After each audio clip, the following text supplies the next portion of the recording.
Año 476 después de Cristo. Un adolescente entrega las insignias del imperio más poderoso de la historia a un guerrero bárbaro, sin batallas, sin resistencia. Roma simplemente deja de existir. Pero lo que nadie imaginó es que de este colapso total surgiría algo que cambiaría el mundo para siempre. Esto es lo que realmente pasó. Roma ya no es el centro del universo. Las legiones que conquistaron el mundo conocido ahora luchan entre sí por migajas de poder. El último emperador de Occidente es apenas un adolescente con un nombre irónico: Rómulo Augustulo, una burla viviente de los fundadores de la grandeza romana. Cuando el general germánico Odoacro entra en Rávena ese año, no encuentra resistencia. No hay batallas épicas, solo un niño emperador, entregando las insignias imperiales con manos temblorosas. El Imperio Romano de Occidente simplemente deja de existir. Pero la historia no termina aquí. Termina una era, sí, pero comienza algo que nadie podría haber imaginado. Con la caída de Roma, Europa occidental entra en un caos absoluto. Las ciudades, que alguna vez bullían con comerciantes de 3 continentes, se convierten en pueblos fortificados. Las carreteras que unían imperios se cubren de vegetación. El conocimiento acumulado durante siglos se guarda en monasterios aislados, donde monjes copian manuscritos a la luz de velas, preservando lo poco que queda de la civilización clásica.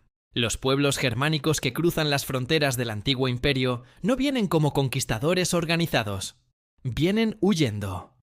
Detrás de ellos, desde las estepas asiáticas, los hunos empujan oleadas humanas hacia el oeste. Visigodos, ostrogodos, vándalos, francos, anglos, sajones. Todos buscan tierras, seguridad, supervivencia. Lo que Roma tardó siglos en construir se fragmenta en años. Pero de este caos emergerá un patrón, una nueva forma de organización, una nueva visión del mundo. En las antiguas provincias romanas surgen reinos germánicos que adoptan, adaptan y transforman lo que encuentran. En la Galia, los francos bajo Clodoveo establecen un reino que durará siglos. En Hispania, los visigodos construyen su corte en Toledo. En Italia, los ostrogodos intentan mantener viva la administración romana. Estos nuevos reyes no destruyen todo lo romano. Lo fusionan con sus propias tradiciones. Mantienen las leyes romanas, pero añaden sus códigos tribales. Respetan las estructuras de la Iglesia porque comprenden que es la única institución que sobrevivió intacta al colapso. Los obispos cristianos se convierten en los verdaderos administradores de las ciudades, llenando el vacío de poder con la autoridad espiritual. Y es precisamente aquí donde nace la primera gran transformación: la cristianización de los pueblos germánicos. En la Nochebuena del año 496, en la ciudad de Reims, ocurre un momento que cambiará el curso de la historia europea. Clodoveo, rey de los francos, desciende a las aguas bautismales junto a 3000 de sus guerreros. Es un acto político tanto como religioso. Al convertirse al catolicismo ortodoxo, en lugar del arrianismo que profesan otros reyes germánicos, Clodoveo se gana el apoyo de la población romana y la bendición papal. Este patrón se repetirá una y otra vez. Los reyes germánicos comprenden que el poder espiritual legitima el poder temporal. La Iglesia comprende que los reyes germánicos pueden ser su brazo armado. Nace una alianza que definirá el milenio completo. El trono y el altar, la espada y la cruz, unidos en un pacto que construirá catedrales y desatará cruzadas. Pero antes de eso, el mundo debe hundirse aún más en la oscuridad. En el año 541, desde los puertos de Egipto, llega a Europa una enfermedad que matará a millones. La plaga de Justiniano, probablemente la primera pandemia de peste bubónica registrada, arrasa el Mediterráneo. Constantinopla, la joya del Imperio Romano de Oriente, pierde la mitad de su población. Los cadáveres se apilan en las calles porque no hay suficientes vivos para enterrarlos. El emperador Justiniano sobrevive, pero su sueño de reconquistar Occidente muere con la plaga. Había logrado recuperar Italia, el norte de África y parte de Hispania. Pero la peste consume los recursos del imperio. Las legiones bizantinas en Italia luchan contra los lombardos sin refuerzos suficientes. El sueño de un imperio romano reunificado se desvanece. Europa occidental queda aún más aislada, más fragmentada, más hundida en lo que los historiadores posteriores llamarán, con cierto desdén, la Edad Oscura. Mientras el mundo exterior colapsa, en lugares remotos de Irlanda, Escocia y el norte de Inglaterra, algo extraordinario ocurre. Monjes irlandeses, herederos de San Patricio, crean una red de monasterios que se convierten en faros de conocimiento. En Lindisfarne, Iona y Clonmacnoas copian no solo textos religiosos, sino obras clásicas de filosofía, historia y ciencia. Estos monjes no se quedan aislados, se convierten en misioneros que regresan al continente europeo para evangelizar a los paganos y fundar nuevos centros de aprendizaje. San Columbano cruza a la Galia y funda Luxeuil. San Bonifacio evangeliza Germania. Crean una red cultural que mantendrá vivo el conocimiento durante los siglos más oscuros. En estos scriptoriums silenciosos, bajo la luz temblorosa de velas de cera, se preserva la memoria de la civilización occidental. En el año 622, un comerciante de la Meca llamado Mahoma emprende una huida que cambiará el mundo. La Hégira, la migración a Medina, marca el inicio del calendario islámico y el comienzo de una expansión sin precedentes. En menos de un siglo, los ejércitos del califato conquistan territorios que se extienden desde Persia hasta Hispania. En el año 711, cruzan el estrecho de Gibraltar y derrotan al reino visigodo en apenas 7 años. En el 732, llegan hasta el corazón de Francia, donde son finalmente detenidos por Carlos Martel en la batalla de Tours. Europa se contrae. El Mediterráneo, que fue un lago romano, ahora es una frontera religiosa y cultural. El comercio colapsa aún más. Las ciudades costeras se abandonan por miedo a las incursiones sarracenas. Europa se repliega hacia el interior, hacia el mundo rural, hacia el feudalismo. Sin comercio, sin moneda circulante, sin ciudades prósperas, Europa occidental desarrolla un nuevo sistema económico y social basado en la tierra. Los señores locales ofrecen protección a cambio de trabajo. Los campesinos se convierten en siervos, atados a la tierra que cultivan. Las relaciones se basan en juramentos personales, en lazos de vasallaje que crean cadenas de lealtad desde el más humilde campesino hasta el rey. Este es el mundo feudal. Una pirámide de poder donde cada hombre debe lealtad a otro, donde la tierra es la única fuente de riqueza, donde la violencia es constante pero ritualizada. Es un mundo de castillos de madera en colinas, de campos abiertos trabajados con herramientas primitivas, de comunidades aisladas que rara vez ven extranjeros. Es un mundo que parece estancado. Pero bajo la superficie, las piezas se mueven hacia algo monumental. En el reino franco, una familia de mayordomos de palacio ha acumulado tanto poder que eclipsa a los reyes merovingios. Carlos Martel, el vencedor de Tours, transmite su poder a su hijo Pipino el Breve.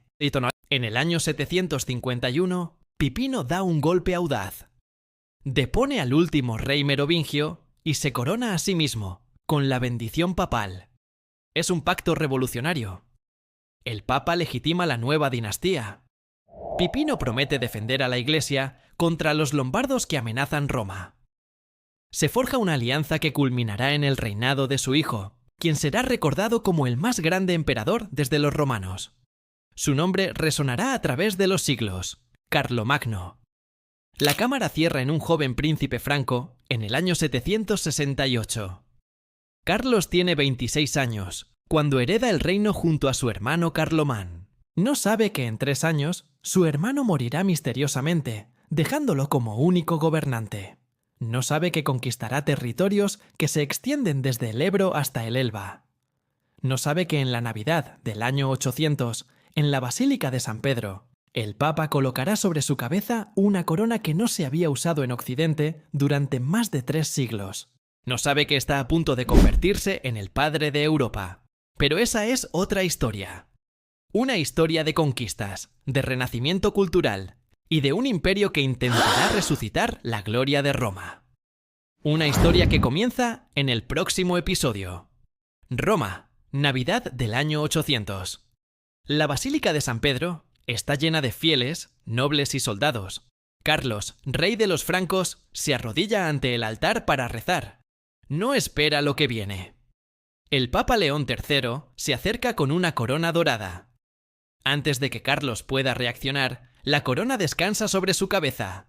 La multitud grita: ¡A Carlos Augusto, coronado por Dios, grande y pacífico emperador de los romanos, vida y victoria!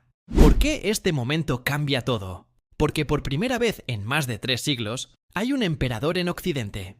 Porque un rey germánico reclama la herencia de Roma. Porque la alianza entre el poder temporal y espiritual alcanza su máxima expresión.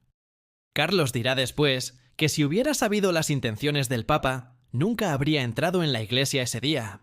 Pero el acto está consumado. El imperio carolingio acaba de nacer. Pero Carlomagno no construyó su imperio en una iglesia.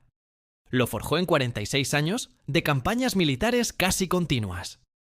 Desde joven, Carlos comprendió que solo la espada podía unir las tierras fragmentadas de Europa. Al norte, somete a los sajones en guerras brutales que duran 32 años. Miles son ejecutados por negarse a convertirse al cristianismo. Poblaciones enteras son deportadas. Es una conquista despiadada, pero efectiva. Al este, derrota a los ávaros y lleva las fronteras hasta el Danubio. Al sur, conquista el reino lombardo y se corona rey de Italia. Al suroeste, cruza los Pirineos y establece la Marca Hispánica, una zona de contención contra el Califato de Córdoba. Cuando finalmente cesa de guerrear, su imperio abarca lo que hoy es Francia, Alemania Occidental, Países Bajos, Bélgica, Suiza, Austria y el norte de Italia y España. Es el territorio más grande bajo un único gobernante desde la caída de Roma. Pero Carlomagno comprende que un imperio no se sostiene solo con espadas. En su palacio de Aquisgrán reúne a los mejores eruditos de Europa. Alcuino de York llega desde Inglaterra para dirigir la escuela palatina. Pedro de Pisa enseña gramática. Pablo el Diácono escribe historia. Teodulfo compone poesía.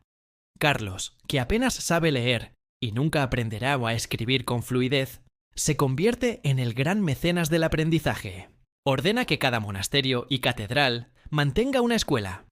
Establece un programa educativo uniforme basado en las 7 artes liberales. Encarga la copia y corrección de manuscritos clásicos y religiosos. Se recuperan textos que estaban perdidos o corrompiéndose. Se estandariza la escritura con una nueva caligrafía clara y legible, la minúscula carolina, ancestro directo de nuestras letras actuales. Se componen nuevas obras de teología, historia y poesía. Después de siglos de declive cultural, Europa experimenta su primer renacimiento. Gobernar un territorio tan vasto requiere innovación administrativa. Carlomagno divide su imperio en condados, cada uno gobernado por un conde, responsable de mantener el orden, recaudar impuestos y movilizar tropas. En las fronteras, establece marcas militares bajo margraves con mayor autonomía y responsabilidad defensiva. Pero Carlos desconfía de sus nobles. Sabe que la distancia y el poder local pueden fomentar la traición. Por eso crea una institución genial: los Missi Dominici, emisarios del Señor. Son equipos de 2 hombres, un noble y un eclesiástico, que viajan por todo el imperio inspeccionando la administración local, escuchando quejas, verificando que se cumplan las leyes imperiales. También estandariza pesos y medidas, intenta regular precios y emite capitulares, decretos imperiales que abarcan desde asuntos militares hasta regulaciones eclesiásticas. Por primera vez en siglos, Europa occidental tiene algo parecido a un gobierno centralizado. Aquisgrán se convierte en el centro del mundo occidental. El palacio incluye una capilla octogonal inspirada en la arquitectura bizantina, con columnas traídas desde Rávena e Italia. Aquí Carlos celebra corte, administra justicia, recibe embajadores. Llegan legaciones desde Bizancio, Bagdad, los reinos anglosajones y escandinavos. El emperador desarrolla una relación fascinante con Harún al-Rashid, califa abasí de Bagdad. Se intercambian regalos diplomáticos. El califa envía un elefante llamado Abul Abbas, que causa sensación en Europa. Envía un reloj de agua mecánico que maravilla a la corte franca. Carlos envía perros de caza y telas. Es un reconocimiento mutuo entre los 2 grandes poderes del momento. Pero esta corte brillante esconde tensiones. Los hijos de Carlomagno compiten por su favor. Los nobles conspiran. La vejez se acerca. En los últimos años de su vida, Carlos ve cómo sus planes de sucesión se desmoronan. Había dividido el imperio entre sus 3 hijos, pero 2 mueren antes que él. Solo queda Luis, apodado el Piadoso, un hombre profundamente religioso pero débil políticamente. En el año 814, en pleno invierno, Carlomagno enferma gravemente. Tiene 72 años, una edad extraordinaria para la época. Ha gobernado durante 46 años. Ha transformado Europa. Muere el 28 de enero, sentado en su trono, y es enterrado en la capilla de Aquisgrán con sus insignias imperiales.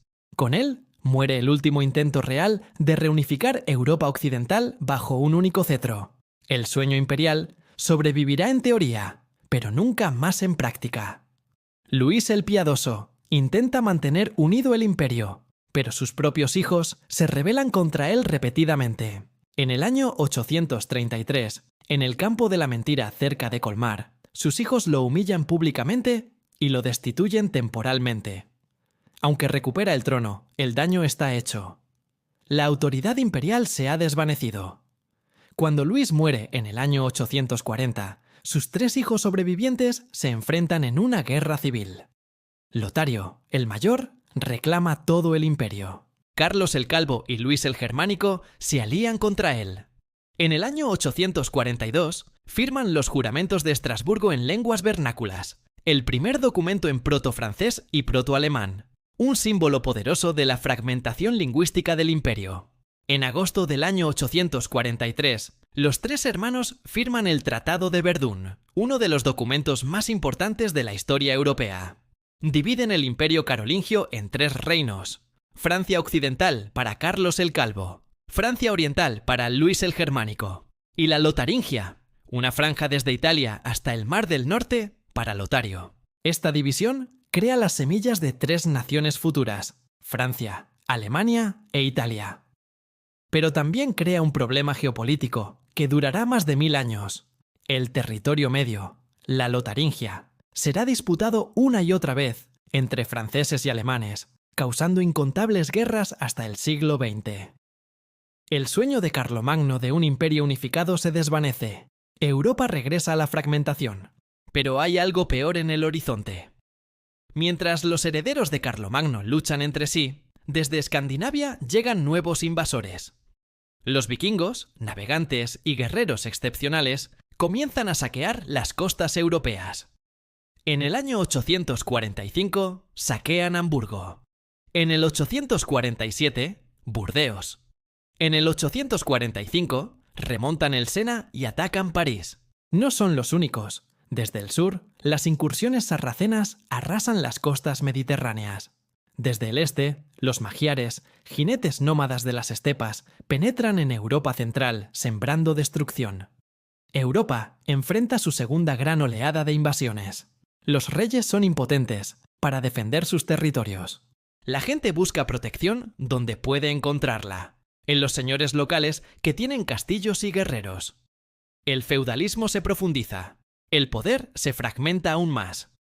Un joven noble normando, llamado Hrolf, o Rolo en latín, firma un tratado con Carlos el Simple, rey de Francia occidental, en el año 911. A cambio de defender la desembocadura del Sena contra otros vikingos, recibe un territorio que será conocido como Normandía, tierra de los hombres del norte. Rollo se convierte al cristianismo, jura lealtad al rey franco, pero mantiene muchas de sus costumbres escandinavas. Sus descendientes se convertirán en los gobernantes más formidables de Europa. Uno de ellos, 155 años después, cruzará el Canal de la Mancha con su ejército y conquistará Inglaterra en una sola batalla. Cambiará para siempre el curso de la historia inglesa y europea. Pero antes de eso, Europa debe sobrevivir a su siglo más oscuro. Un siglo de hierro, sangre y desesperación. Un siglo donde la civilización parece al borde del colapso total. Esa historia continúa en el próximo episodio. Año 911. Un monje en un monasterio del norte de Francia escribe en su crónica: «Libéranos, oh Señor, de la furia de los hombres del norte». En el sur, otro monje reza: De las flechas de los magiares, líbranos, Señor. En las costas mediterráneas, las comunidades costeras han abandonado sus pueblos y se refugian en las colinas, aterrorizadas por los sarracenos. Europa está sitiada desde 3 direcciones simultáneamente. ¿Cómo es posible que sobreviva? ¿Qué transformaciones tendrá que sufrir para adaptarse a este mundo de violencia constante? La respuesta está en los castillos de piedra que comienzan a brotar por todo el continente y en los caballeros que se convertirán en la élite militar de la época. Los drácars emergen de la niebla del amanecer, sus proas talladas en forma de dragones, reflejándose en aguas tranquilas. Los vikingos no atacan al azar. Estudian las costas, identifican los monasterios más ricos, esperan el momento propicio. Sus barcos de poco calado les permiten remontar ríos que ningún barco mediterráneo podría navegar. El monasterio de Lindisfarne, atacado en el año 793, fue solo el comienzo. Ahora, en el siglo X, los ataques son más audaces. En el año 845, París es sitiado por primera vez. 120 barcos vikingos bloquean el Sena. La ciudad resiste gracias a sus murallas y al liderazgo del conde Eudes. Pero no todas las comunidades tienen la suerte de París. Miles de aldeas, monasterios y pequeñas ciudades son saqueados, quemados, sus habitantes asesinados o esclavizados. Los vikingos establecen bases permanentes en las desembocaduras de los grandes ríos, desde donde lanzan expediciones hacia el interior. Desde el este llega un terror diferente. Los magiares, jinetes expertos de las estepas húngaras, atacan con una táctica que Europa no ha visto desde los hunos. Galopan hasta el alcance del arco, disparan una lluvia de flechas y se retiran antes de que el enemigo pesado pueda responder. Si los persiguen, fingen huir y luego se dan la vuelta para masacrar a sus perseguidores desorganizados. Entre los años 900 y 955, los magiares lanzan más de 50 incursiones devastadoras. Penetran hasta Borgoña, el norte de Italia, incluso llegan a España. Saquean monasterios, ciudades, arrasan campos. Los ejércitos feudales, pesados y lentos, son incapaces de detenerlos. Europa central se desangra. Los campesinos abandonan las tierras expuestas. La población se refugia en bosques y montañas. Parece que la civilización retrocede siglos. La respuesta europea a estos ataques es arquitectónica. En colinas, desfiladeros y lugares estratégicos, comienzan a construirse estructuras defensivas cada vez más sofisticadas. Primero son motas, colinas artificiales coronadas por torres de madera rodeadas de empalizadas. Luego, gradualmente, la piedra reemplaza la madera. El castillo no es solo una fortificación militar, es el centro del poder local.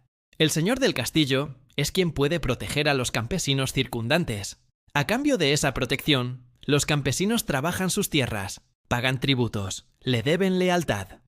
El feudalismo alcanza su forma definitiva, una sociedad militarizada donde la capacidad de hacer violencia organizada determina el poder. Estos castillos se multiplican por toda Europa.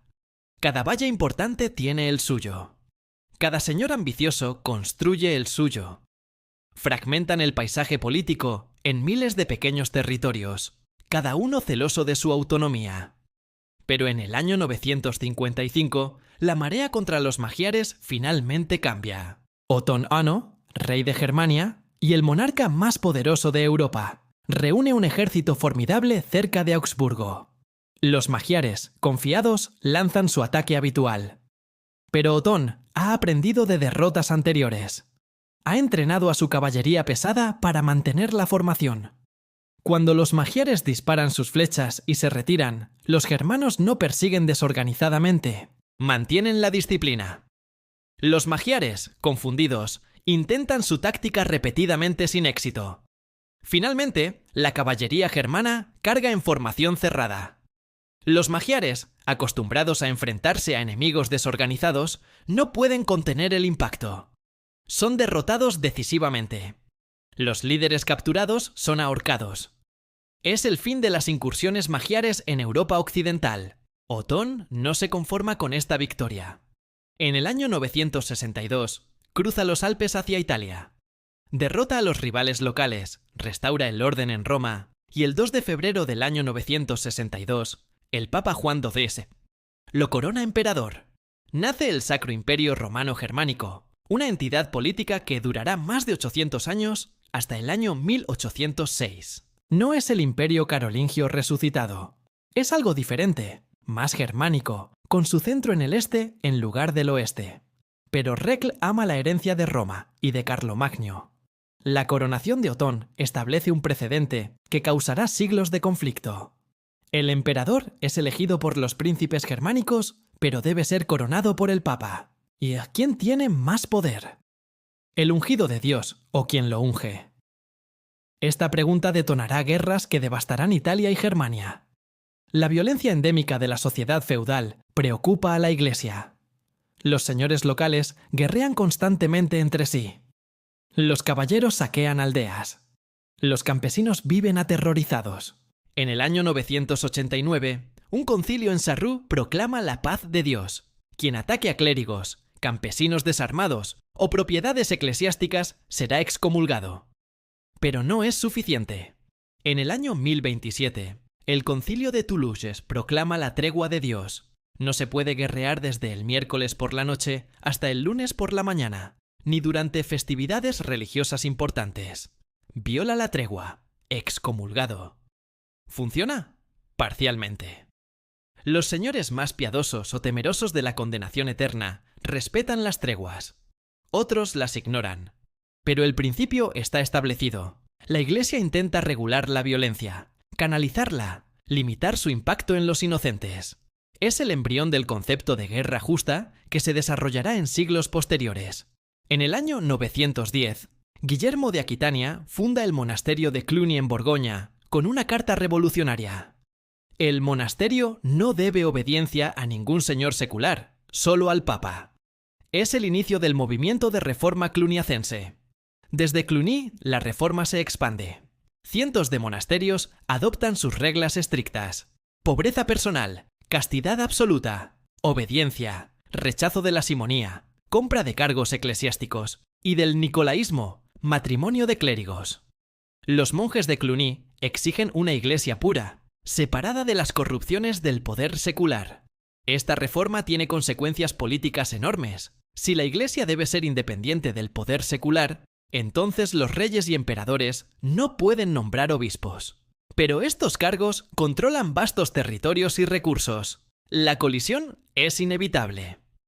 Desembocará en la querella de las investiduras, uno de los conflictos más importantes de la Edad Media. A medida que el calendario se acerca al año 1000, rumores apocalípticos se extienden por Europa.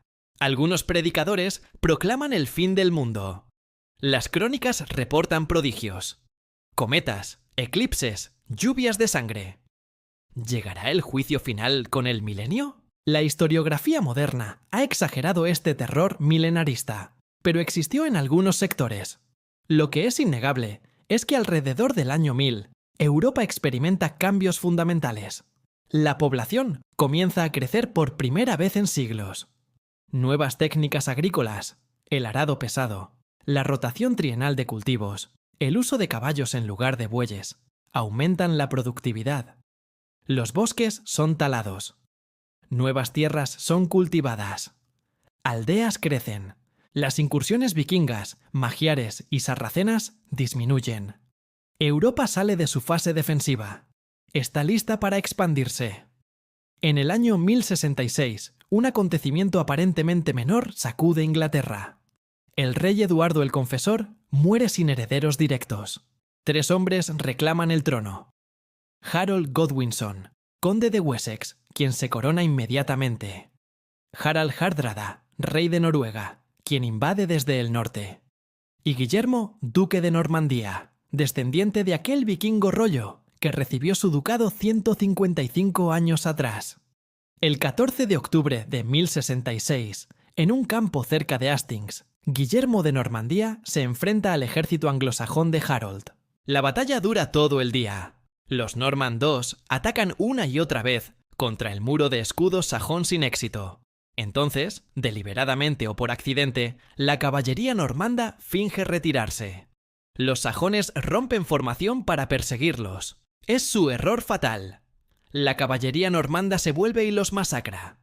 Una flecha alcanza el ojo de Harold. El rey muere. Inglaterra cae.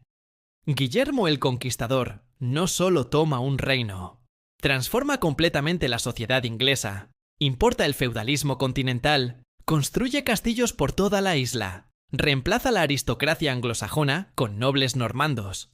El idioma inglés absorbe miles de palabras francesas. La cultura, la ley, la arquitectura, todo cambia.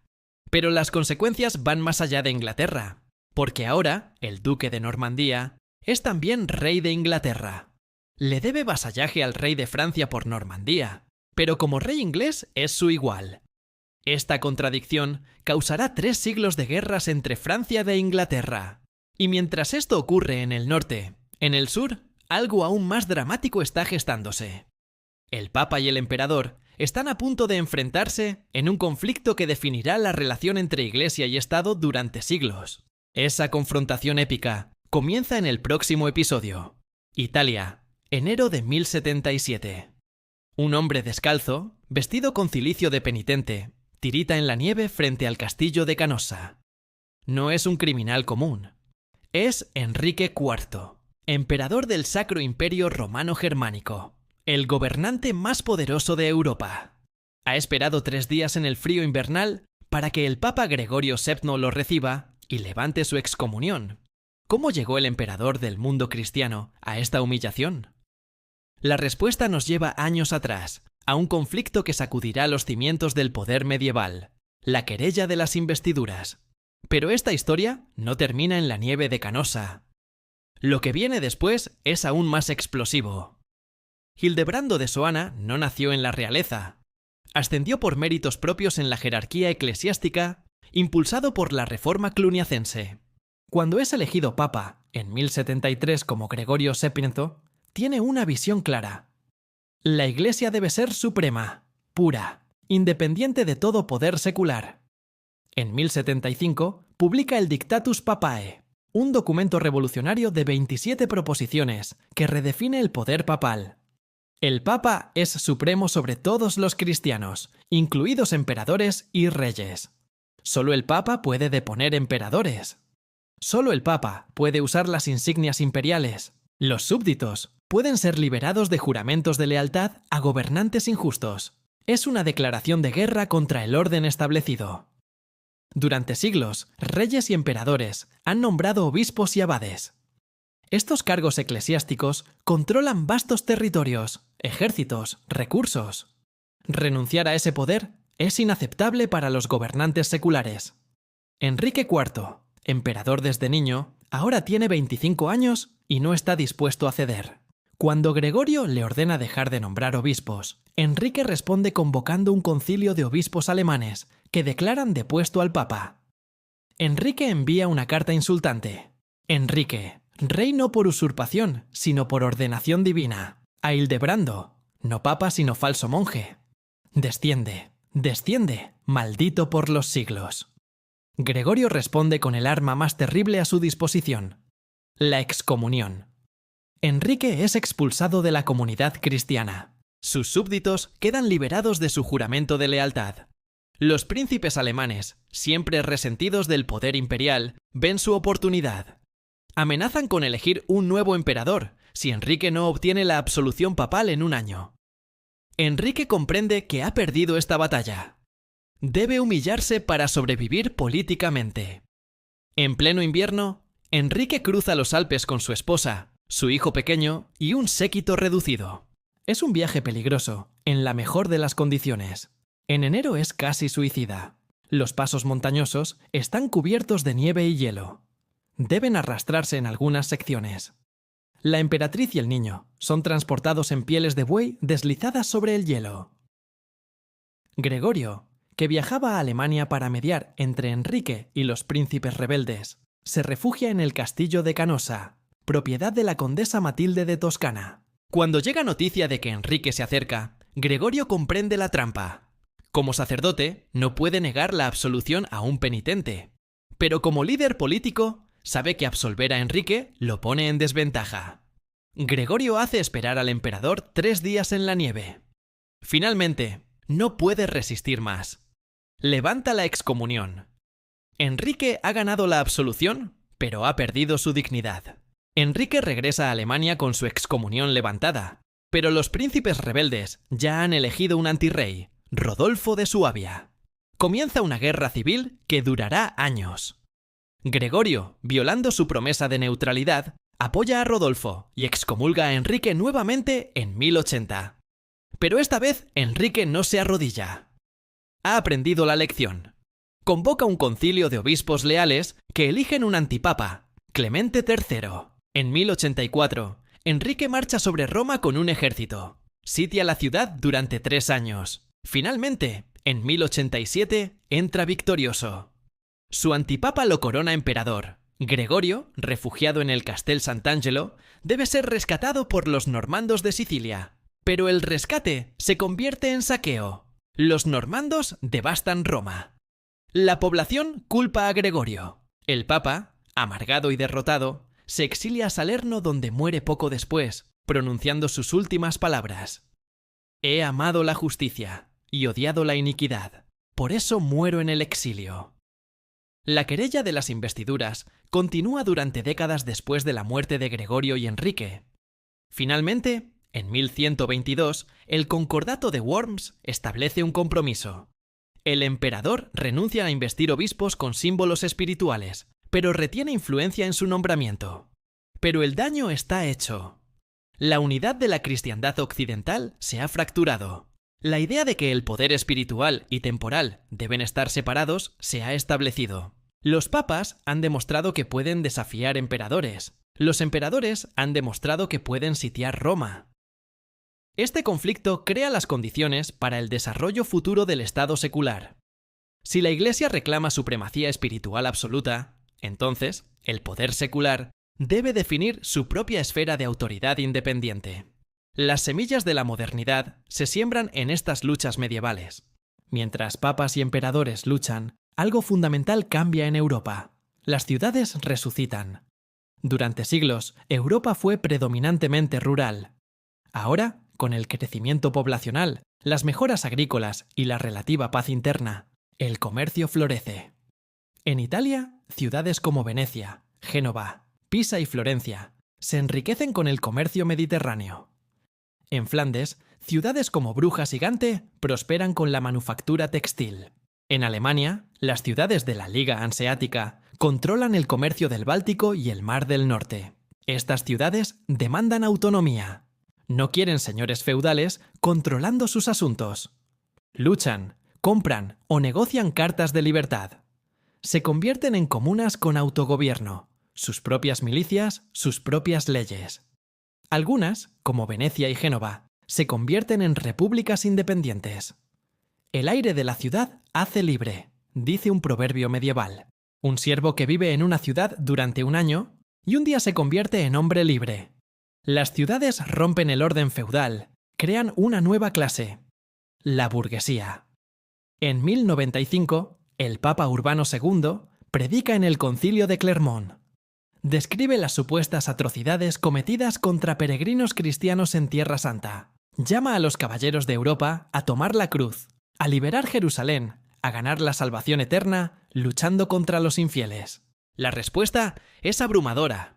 Miles de caballeros, nobles y campesinos se unen a la primera cruzada. Sus motivaciones son mixtas: piedad genuina, sed de aventura, ambición de conquista, escape de deudas o crímenes. En 1099, contra todo pronóstico, los cruzados conquistan Jerusalén, en un asalto sangriento que masacra a miles de musulmanes y judíos. Se establecen estados cruzados: el Reino de Jerusalén, el Condado de Trípoli, el Principado de Antioquía, el Condado de Edesa.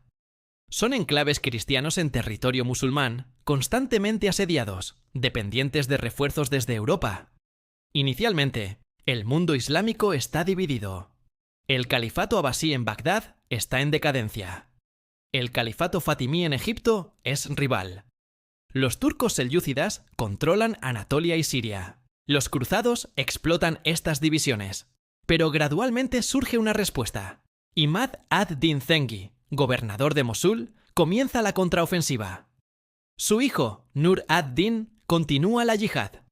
Finalmente, un comandante kurdo al servicio de Nur ad-Din emerge como el líder definitivo. Salah ad-Din, Yusuf ibn Ayyub, conocido en Occidente como Saladino. En 1187, Saladino derrota decisivamente a los cruzados en la batalla de Jatín. El reino de Jerusalén colapsa. Saladino reconquista la ciudad santa. A diferencia de los cruzados, no masacra a la población. Permite que los cristianos paguen rescate y se marchen. Es un gesto de magnanimidad que impresiona incluso a sus enemigos. Europa responde con la Tercera Cruzada, liderada por 3 reyes: Federico Barbarroja de Alemania, Felipe II de Francia y Ricardo Corazón de León de Inglaterra. Pero Federico se ahoga en ruta. Felipe y Ricardo se pelean. Ricardo logra victorias brillantes, pero no reconquista Jerusalén. Negocia una tregua con Saladino que permite a los peregrinos cristianos visitar los lugares santos. Mientras reyes y papas luchan, mientras cruzados y musulmanes se enfrentan en Tierra Santa, en las universidades recién fundadas de París, Bolonia y Oxford, una revolución intelectual silenciosa está gestándose.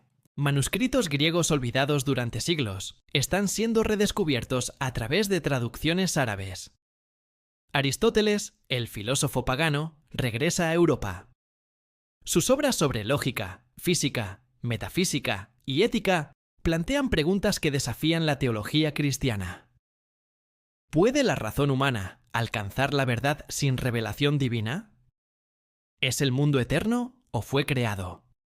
¿Tiene el alma individual inmortalidad personal o se funde en un intelecto universal? Un joven fraile dominico en París, Tomás de Aquino, está a punto de intentar lo imposible: reconciliar la filosofía aristotélica con la teología cristiana. Su trabajo transformará el pensamiento occidental. Pero antes de esa síntesis intelectual, Europa debe enfrentar su peor pesadilla: una plaga que matará a 1/3 de su población y cuestionará todos los fundamentos de la sociedad medieval. Esa catástrofe apocalíptica se desata en el próximo episodio. Génova, octubre de 1348. 12 galeras genovesas entran al puerto procedentes de Cafa, en el Mar Negro. Los marineros están enfermos. Tienen bubones negros en cuello, axilas e ingles. Tosen sangre. La mayoría muere en días. Las autoridades expulsan los barcos, pero es demasiado tarde. La enfermedad ha desembarcado. En 5 años, la peste negra matará entre 70 y 5 y 200 millones de personas, aproximadamente 1/3 de la población europea. Regiones enteras quedarán despobladas. La economía colapsará. La estructura social se desintegrará. La fe en Dios será cuestionada. ¿Cómo permitió Dios esta catástrofe? ¿Qué quedará cuando la plaga finalmente cese? La Yersinia pestis, la bacteria causante de la peste bubónica, vivía en colonias de roedores en las estepas asiáticas. Las pulgas infectadas la transmitían entre animales. Ocasionalmente saltaba a humanos, causando brotes locales. Pero en el siglo XIV, algo cambió. Cambios climáticos, migraciones de roedores o la expansión del comercio a lo largo de la ruta de la seda crearon las condiciones perfectas para una pandemia. La plaga viajó hacia el oeste con las caravanas comerciales. En 1346 alcanzó el Mar Negro, donde genoveses y venecianos tenían colonias comerciales. Durante el sitio mongol de Caffa, los atacantes catapultaron cadáveres infectados sobre las murallas, uno de los primeros usos documentados de guerra biológica. Los genoveses huyeron en sus barcos, llevando la muerte con ellos. Desde los puertos italianos, la peste se expande con velocidad aterradora. Sigue las rutas comerciales, los caminos de peregrinación, los ríos navegables. En 1349 alcanza Francia, España, Inglaterra. En 1350 llega a Escandinavia, Polonia, Rusia. Los síntomas son terribles. Los bubones pueden crecer hasta el tamaño de una manzana. La fiebre es devoradora. Muchos mueren en 3 o 4 días. Algunos desarrollan la forma neumónica, aún más letal, transmitida por gotitas al toser. La forma septicémica causa gangrena, ennegreciendo extremidades, dando a la enfermedad su nombre: muerte negra. No hay cura. Los médicos están indefensos. Algunos recomiendan sangrados que debilitan más a los pacientes. Otros prescriben hierbas inútiles. Los más honestos admiten su impotencia y huyen. La sociedad medieval no está preparada para un evento de esta magnitud. Las ciudades, con su hacinamiento y mala higiene, son trampas mortales. Familias enteras mueren en días. Los cadáveres se apilan en las calles porque no hay suficientes vivos para enterrarlos. Se cavan fosas comunes, donde se arrojan cientos de cuerpos sin ceremonias. El comercio se detiene. Los campesinos abandonan los campos. Los señores huyen a sus castillos y cierran las puertas. Los monasterios, que acogen enfermos, sufren tasas de mortalidad devastadoras. Comunidades religiosas enteras desaparecen.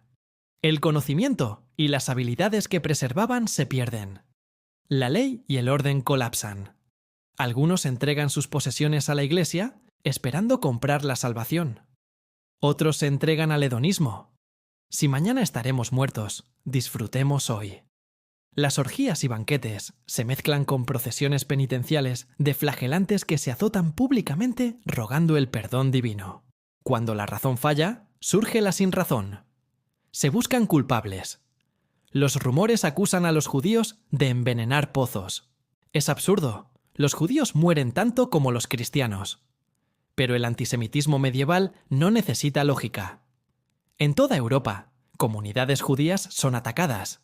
En Estrasburgo, 2000 judíos son quemados vivos. En Maguncia, 6000 son asesinados.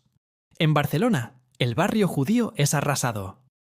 El Papa Clemente VI emite una bula papal declarando inocentes a los judíos, señalando que mueren de plaga como todos. Algunos obispos intentan protegerlos, pero las masas enfurecidas y aterrorizadas no escuchan. Los judíos huyen hacia Polonia y Europa Oriental, donde encuentran relativa tolerancia. Su emigración cambia la demografía judía europea durante siglos. Cuando la peste finalmente amaina alrededor de 1353, Europa es irreconocible. Aldeas enteras han desaparecido, sus edificios derrumbándose, sus campos regresando al bosque. Algunas regiones han perdido la mitad de su población. Inglaterra pasa de 6 millones a 3 millones de habitantes. Florencia de 120.000 a 50.000. Pero los supervivientes heredan la tierra, herramientas y posesiones de los muertos. Hay escasez de trabajadores. Los siervos supervivientes pueden negociar mejores condiciones. Muchos abandonan las tierras de sus señores y se mudan a ciudades donde se pagan salarios. Los señores feudales intentan mantener el orden anterior mediante estatutos que fijan salarios y restringen la movilidad. Pero el feudalismo está herido de muerte. Los salarios reales aumentan por primera vez en siglos. Los campesinos comen mejor, compran más. Surge una demanda de bienes manufacturados. La economía se transforma de agrícola a más comercial e industrial. La Iglesia sufre su propia crisis. Miles de clérigos murieron atendiendo enfermos, demostrando valor y devoción. Pero no pudieron detener la plaga. La gente pregunta, ¿dónde estaba Dios? ¿Por qué castigó a los fieles y pecadores por igual? ¿Por qué las oraciones no funcionaron? Para llenar los huecos en el clero, se ordenan rápidamente sacerdotes sin formación adecuada. La calidad del clero disminuye. Los escándalos de corrupción, simonía y nicolaísmo aumentan. El papado, exiliado en Aviñón bajo influencia francesa desde 1309, pierde prestigio. En 1378, la elección de un nuevo papa desencadena el cisma de Occidente. 2 papas, luego 3, reclaman simultáneamente el título. Uno en Roma, otro en Aviñón, un tercero en Pisa. Cada uno excomulga a los otros. Europa se divide en obediencias. La autoridad papal se fragmenta. No será hasta el Concilio de Constanza, en 1417, que el cisma se resolverá. Pero el daño a la credibilidad de la Iglesia es irreparable. Se siembran las semillas de la Reforma protestante. Mientras Europa se recupera de la plaga, Inglaterra y Francia están inmersas en un conflicto que durará 116 años, de 1337 a 1453. Comienza como una disputa dinástica. Eduardo III de Inglaterra, nieto del rey francés Felipe IV, por línea materna, reclama el trono francés. Pero es más que eso. Es una lucha por el control de vastos territorios en Francia que pertenecen a la corona inglesa, herencia del Imperio Plantagenet. Es un conflicto entre dos modelos de monarquía. Es la transición del feudalismo medieval a los estados-nación modernos. Las primeras décadas van bien para Inglaterra. En Crecy, 1346, y Poitiers, 1356, los arqueros ingleses masacran a la caballería francesa. En Agincourt, 1415, Enrique V logra una victoria imposible contra fuerzas muy superiores. Francia parece al borde del colapso. 1429. Francia está dividida. Los borgoñones se alían con Inglaterra. El delfín Carlos, heredero legítimo, controla solo el sur. Orleans, ciudad clave, está sitiada por los ingleses. La situación es desesperada. Una campesina de 16 años, llamada Juana, llega a la corte del delfín. Afirma que voces divinas le ordenan salvar Francia. Contra toda lógica, Carlos le da un ejército. Juana, vestida con armadura blanca y portando un estandarte, lidera el ataque que rompe el sitio de Orleans. Su impacto no es tanto militar como psicológico. Transforma la guerra en una cruzada nacional. Los franceses, hasta entonces desmoralizados, recuperan el espíritu. Juana lleva al delfín a Reims, donde es coronado, legitimando su reclamo. La marea de la guerra cambia. Los borgoñones capturan a Juana en 1430 y la venden a los ingleses. Un tribunal eclesiástico la condena por herejía y la quema viva en Rouen en 1431. Tiene 19 años, pero su sacrificio inspira a Francia. La guerra continúa hasta la victoria francesa final, en 1453. En Maguncia, alrededor de 1440, un orfebre llamado Johannes Gutenberg experimenta con una idea revolucionaria. Tipos móviles de metal para imprimir libros. No es el primer sistema de impresión. Los chinos ya lo desarrollaron siglos antes, pero Gutenberg lo perfecciona con una prensa adaptada de las prensas de vino, una aleación especial de metal para los tipos y una tinta oleosa que se adhiere al metal. En 1455 imprime su primera Biblia.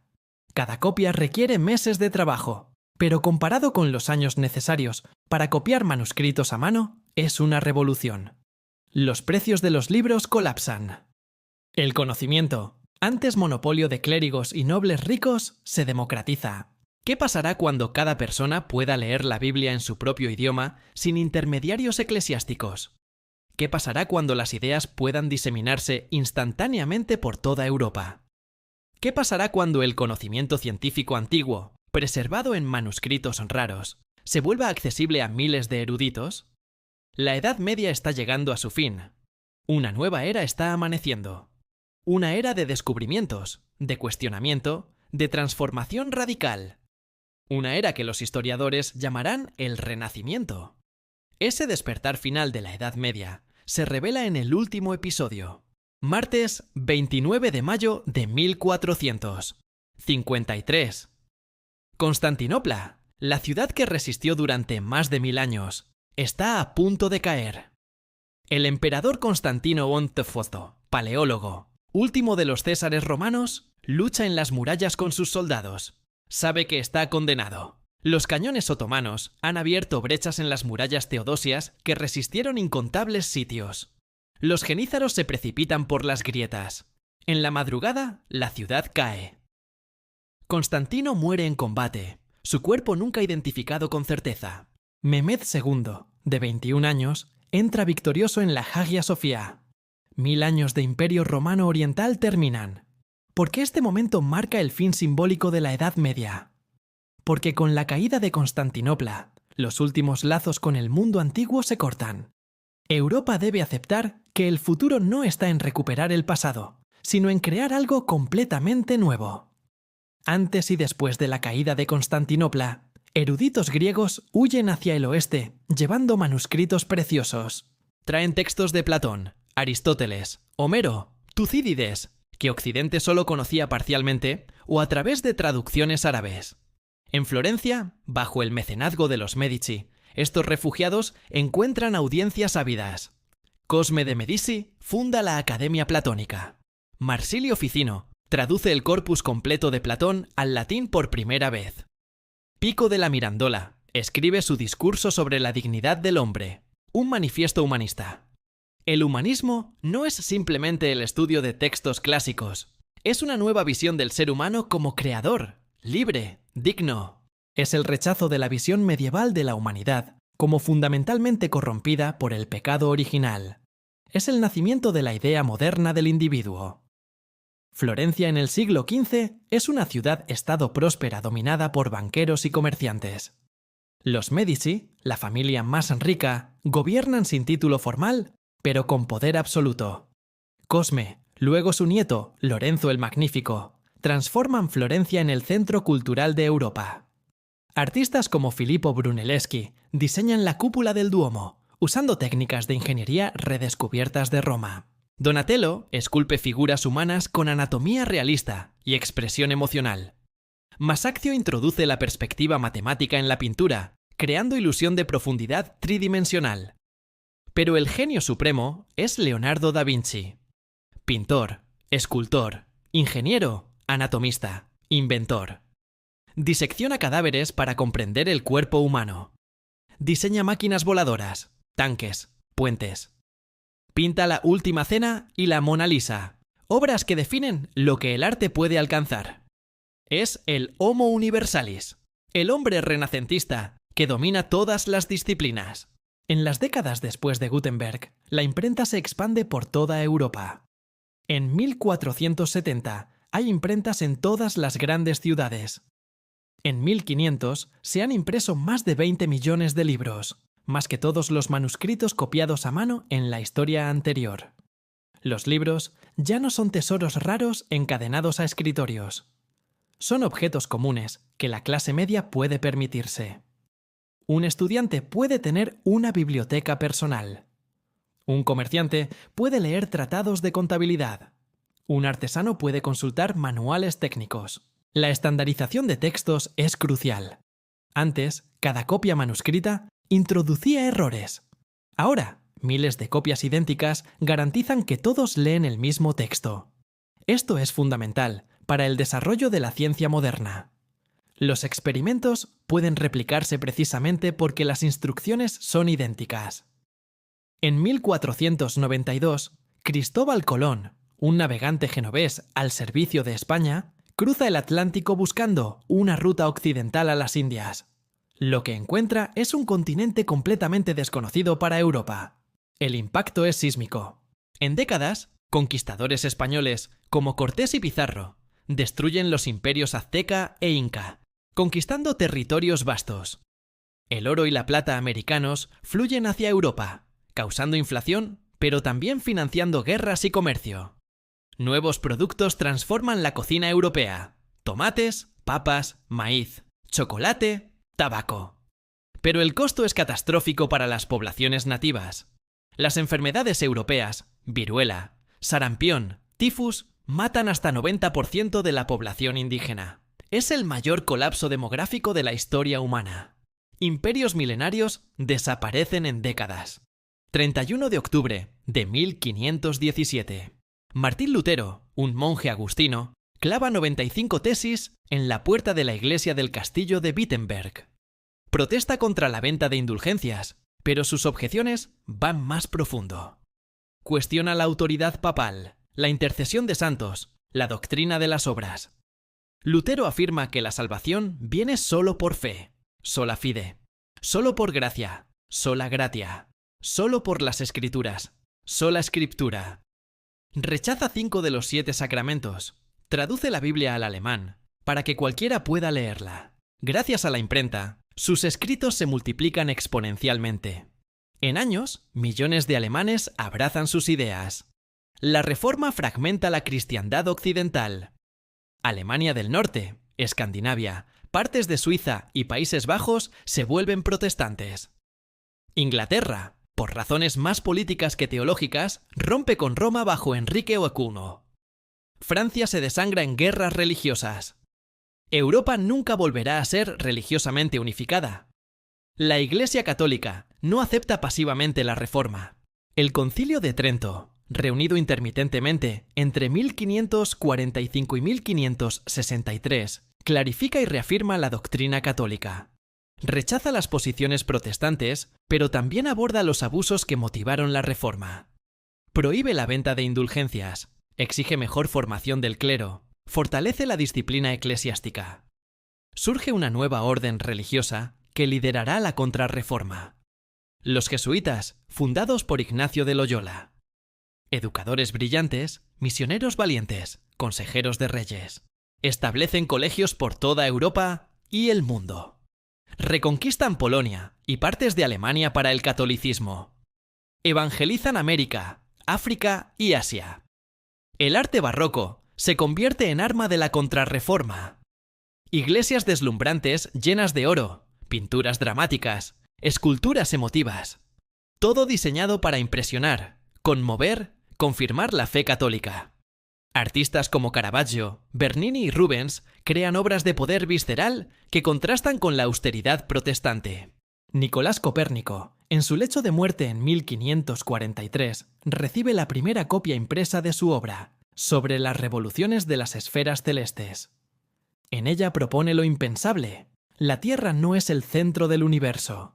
La Tierra y los planetas giran alrededor del Sol. Inicialmente, la obra causa poca controversia. Muchos la ven como un truco matemático conveniente, pero en las décadas siguientes, otros construyen sobre sus fundamentos. Johannes Kepler descubre que las órbitas planetarias son elípticas, no circulares perfectas. Galileo Galilei, usando el telescopio recién inventado, observa las lunas de Júpiter, confirmando que no todo gira alrededor de la Tierra. Galileo publica sus descubrimientos en italiano, no en latín, para que cualquier persona educada pueda leerlos. La Inquisición lo condena. Debe retractarse públicamente. Pero los libros impresos no pueden ser suprimidos. Las ideas se propagan.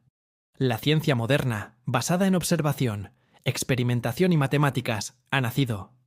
¿Cuándo termina exactamente la Edad Media? Los historiadores debaten. Algunos señalan la caída de Constantinopla en 1453.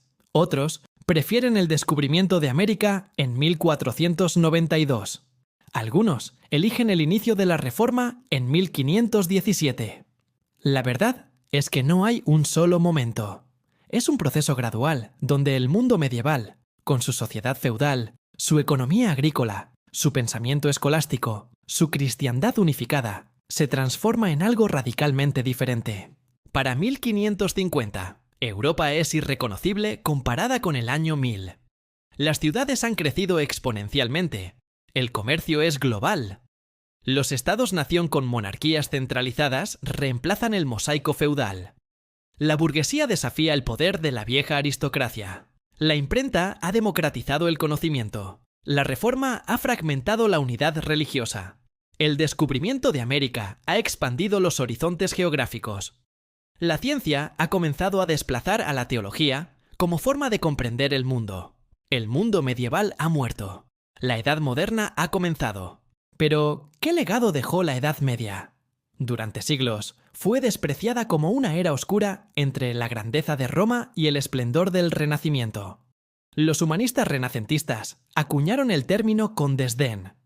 Los ilustrados del siglo XVIII la veían como época de superstición y tiranía.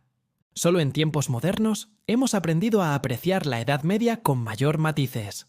Sí, fue una era de violencia, intolerancia religiosa, epidemias devastadoras. Pero también fue época de extraordinarios logros. Las universidades nacieron en la Edad Media. Bolonia, París, Oxford, Cambridge. El método escolástico de razonamiento lógico riguroso fue precursor del método científico. La arquitectura gótica creó catedrales que siguen asombrando. Dante, Chaucer y los trovadores establecieron las literaturas vernáculas europeas. El derecho romano fue recuperado y transformado. Los parlamentos y las instituciones representativas tuvieron su origen. La noción de derechos individuales, aunque primitiva, comenzó a desarrollarse. La Edad Media construyó puentes entre el mundo antiguo y el moderno. Preservó el conocimiento clásico durante los siglos oscuros.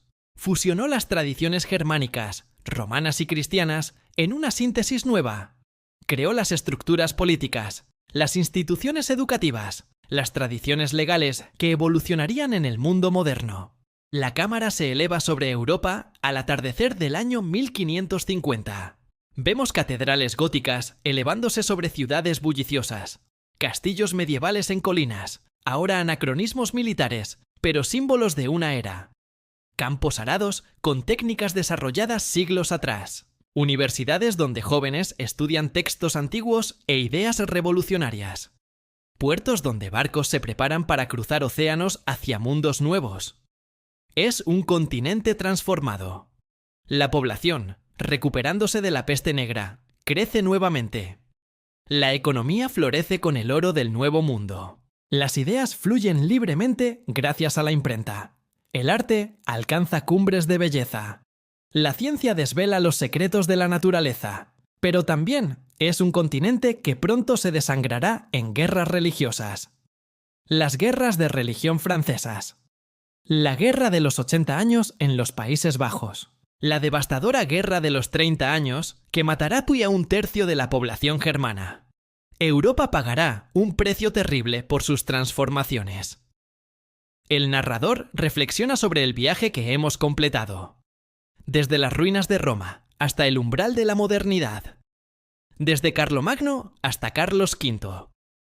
Desde la oscuridad y el caos hasta el florecimiento del Renacimiento. La Edad Media fue 1000 años de luchas, pero también de logros extraordinarios. Fue una era que vio el nacimiento de naciones, lenguas, instituciones que todavía nos definen. Fue una época donde la fe movía montañas, construía catedrales, lanzaba cruzadas, pero también preservaba conocimiento y creaba universidades. Comprender la Edad Media es comprender nuestras raíces. Las tensiones entre fe y razón, autoridad y libertad, tradición y cambio, que definieron aquella época, siguen definiéndonos hoy. Los debates sobre el poder de la Iglesia y el Estado, que se libraron en Canosa, resuenan en nuestras discusiones sobre secularismo. Las luchas entre centralización y autonomía, que fragmentaron el Imperio Carolingio, reflejan nuestros debates sobre soberanía nacional y globalización. La Edad Media no fue ni completamente oscura ni uniformemente brillante. Fue compleja, contradictoria, fascinante. Fue profundamente humana, y su legado vive en cada aspecto de nuestro mundo moderno. La cámara cierra lentamente, en un manuscrito iluminado medieval, sus márgenes decorados con oro y colores vibrantes, su texto en latín perfecto. Una mano moderna lo cierra cuidadosamente. Corte a negro. 1000 años. Imperios que cayeron y nacieron. Plagas que devastaron continentes. Guerras que redibujaron mapas. Ideas que transformaron mentes. Todo esto fue la Edad Media, un periodo que durante demasiado tiempo fue malinterpretado como una era oscura, cuando en realidad fue el crisol donde se forjó Europa moderna. Ahora conoces la historia completa, desde las cenizas de Roma hasta el amanecer del Renacimiento. La pregunta que queda es esta: ¿qué otras eras históricas hemos juzgado mal? ¿Qué otros 1000 años de historia humana esperan ser redescubiertos, reinterpretados y finalmente comprendidos en toda su complejidad? Porque si algo nos enseña la Edad Media es esto: la historia nunca es simple. Y el pasado nunca está realmente muerto. Vive en nosotros, nos da forma, nos define. Esa es la lección de los 1000 años que definieron el mundo occidental.